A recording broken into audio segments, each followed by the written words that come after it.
So here we have the BMW 118i automatic on a 19 plate. I'm going to start off by showing you around the outside of the car, and then we'll hop in and run through some controls on the inside. But from the outside, you can see it's a 5-door car with alloy wheels and tinted windows.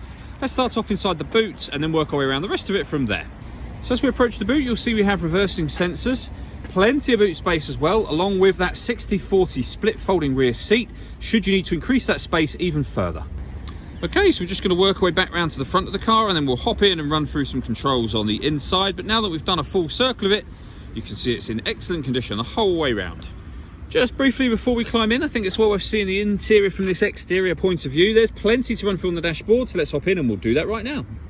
Now that we're inside the car, we're going to start with the dials. On the left-hand side, we have the speedometer, and on the right-hand side, the rev counter. In the middle at the bottom, you can see the total miles of this car, which are 2,622.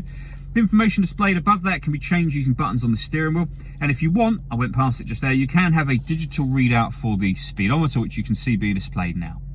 If we back out to the steering wheel, on the left-hand side, we have cruise control and speed limiter, and on the right-hand side, stereo and phone controls, including voice activation. So you can hit that button just there, ask it to dial anyone in your contacts list, and it'll do that for you without you having to take your phone from your bag or pocket. That is, of course, once you paired the phone up, and that is done over on the screen in the center just here. This is BMW's business nav, so of course it means you have satellite navigation. There's a full video that shows how this works that can be found both on our website and also on our YouTube channel as well. All of the controls, all the movement I'm making, I should say, up on the screen, all being done using the iDrive system, which is essentially this dial and this collection of buttons, but you can do basically everything from the dial, in fact. So when you want to pair your phone, you can go to communication, down to manage mobile devices, and connect a new device from there.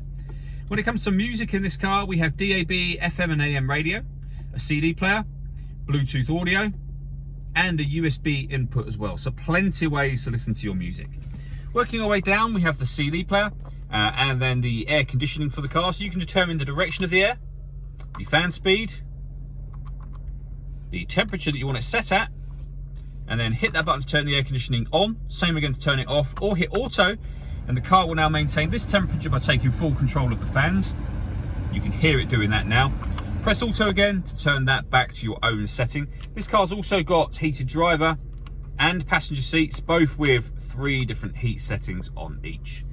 Below that, we have 2 cup holders and a 12-volt charging socket, the gear lever for the fully automatic gearbox, and then finally these controls just here. Firstly, that one turns off traction control.